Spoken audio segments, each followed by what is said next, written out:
दोस्तों, आज की कहानी भारत के खूबसूरत और दिलकश जगह की है जहां हर साल सैलानियों का जमावड़ा लगा रहता है।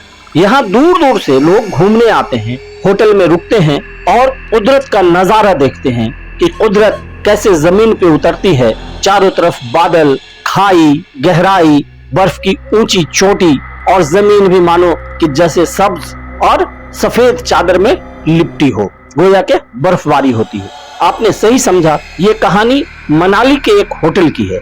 इसी होटल में एक कमरा है, कमरा नंबर 408। अब इसे लोग भूतिया कमरा नंबर 408 के नाम से भी जानते हैं। ये होटल भूतों का होटल तो नहीं था, पर इस होटल में कुछ ऐसी घटनाएं होती थी जिसके कारण यह दूसरे होटलों से कुछ अलग था। तो आइए अब कहानी की तरफ चलते हैं। पूरा दिल थाम के इस कहानी को आखिर तक सुनिए, बड़ा मजा आएगा।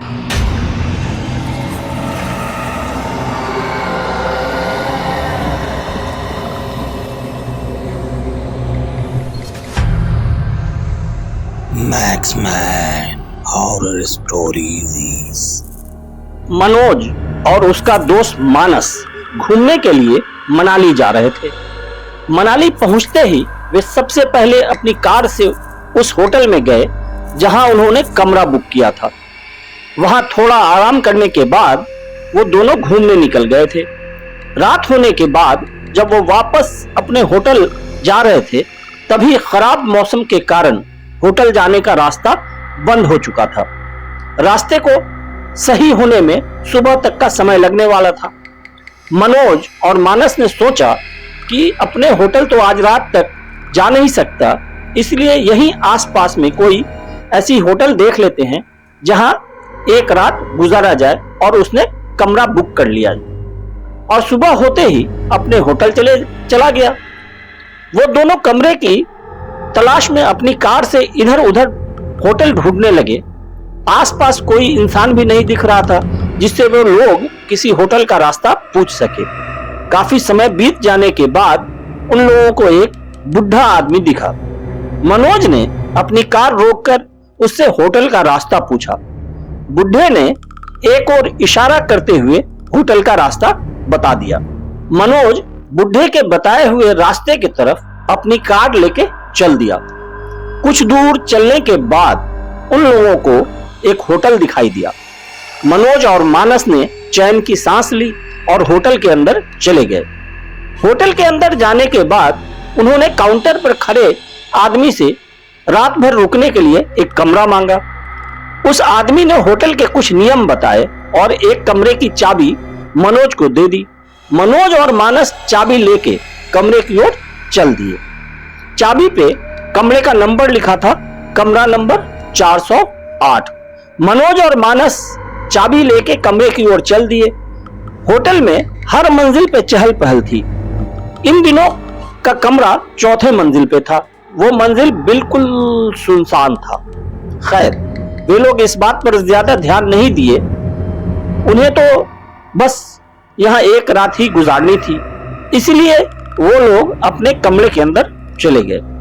अंदर पहुंचने के बाद उन्होंने देखा कि ये उस कमरे में तो काफी धूल है और ऐसा लग रहा था जैसे कई सालों से ये कमरा बंद पड़ा हुआ है। वहां न तो पानी पीने का था, न ही नहाने का कोई इंतजाम था। मनोज ने वहां पे रखे फोन से होटल के स्टाफ को कॉल किया। कॉल किसी ने उठाया पर कुछ बोला नहीं। डरावनी सी हंसी के बाद कॉल कट गया। उसके तुरंत बाद ही वापस उसी फोन पे कॉल आया। इस बार होटल के स्टाफ ने कहा, सर आपने कॉल किया था क्या? बताइए, हम आपकी क्या मदद कर सकते हैं? मनोज ने जवाब दिया, आपने हमें ये कैसा कमरा दिया है? न ही यहाँ पीने का पानी है, न ही कोई लैट्रिन बाथरूम और नहाने का साधन है। चारों तरफ सिर्फ धूल ही धूल है। आप जल्दी से यहाँ आइए और ये सब सही करवाइए। स्टाफ ने इस बात की माफी मांगी और कमरे का नंबर पूछा। मनोज ने जवाब दिया, कमरा नंबर 408। इतना सुनते ही स्टाफ भी डर गया और डरते हुए मनोज से पूछा, सर आप उस कमरे में क्या कर रहे हो? मनोज ने चिल्लाते हुए कहा, ये क्या मजाक चल रहा है? आप लोगों ने ही तो मुझे इस कमरे की चाबी दी थी। स्टाफ सहमी हुई आवाज में बोला, सर जितना जल्दी से जल्दी हो सके आप उस कमरे से बाहर निकलिए और नीचे आ जाइए। मनोज ने पूछा, पर क्यों? स्टाफ ने तुरंत जवाब दिया, सर आप सवाल बाद में पूछ लेना, बस अभी का अभी वहां से बाहर निकल जाइए, वहां आपकी जान को खतरा है। इतना सुनते ही मनोज और मानस कॉल काट के कमरे से बाहर निकलने के लिए दरवाजे की तरफ जाने लगते हैं। तभी किसी ने दरवाजा खटखटाया। मनोज ने पूछा, कौन है? पर बार बार पूछने पे भी कुछ आवाज नहीं आई। तभी उस रूम की लाइट चली गई। मनोज और मानस अब समझ गए थे कि ये भूत प्रेत का मामला है। वो दोनों काफी डर चुके थे। तभी बाहर से आवाज आई, सर आपने कॉल किया था, सफाई और पानी के लिए मैं वही ठीक करने आया हूं। और फिर डरावनी सी हंसी और सन्नाटा छा गया। तभी फिर से कमरे में रखे फोन पर कॉल आया। मनोज ने कॉल उठाया। कॉल स्टाफ का था। उसने कहा, सर अभी तक आप उस कमरे से निकले क्यों नहीं? मनोज ने जवाब दिया, कमरे के बाहर एक होटल का स्टाफ आया है जो कह रहा है कि वो सफाई और पानी ठीक करके देगा यहीं पे, इसी रूम की। इतना सुनते ही होटल के स्टाफ ने मनोज से बोला, सर कुछ भी हो जाए आप दरवाजा मत खोलना, अगर आपने दरवाजा खोला तो आपकी मौत भी हो सकती है। ये सुनते ही मनोज और मानस दोनों बहुत डर गए। फिर स्टाफ ने कहा, सर आप अंदर ही रहिए, हम लोग आपको बचाने ऊपर आते हैं। कुछ देर बाद कमरे के बाहर से आवाज आई, सर हम लोग आ गए हैं, आप दरवाजा खोलिए। साथ में कुछ और लोगों की भी आवाज आ रही थी, इसलिए मनोज और मानस ने दरवाजा खोल दिया। उन्होंने देखा सामने सच में होटल का स्टाफ ही था। दोनों ने चैन की सांस ली। फिर सभी लोग वहां से जल्दी जल्दी नीचे आ गए। मनोज ने काउंटर पर देखा, पर वहां पर कोई दूसरा स्टाफ नहीं था। उसने मनोज को चाबी दी थी, वो कहीं नहीं दिख रहा था। ये सारी बातें मनोज ने वहां के लोगों को बताई। उन लोगों ने मनोज से कहा, सर आपको जिसने चाबी दी थी वो भी पहले इसी होटल में काम करता था, पर अचानक से एक दिन कमरा नंबर 408 में रहस्यमयी तरीके से उसकी मौत हो गई। तभी से उसकी आत्मा इस होटल में रहती है, पर वो बस उन लोगों को ही परेशान करती है जो 408 कमरे के पास जाते हैं।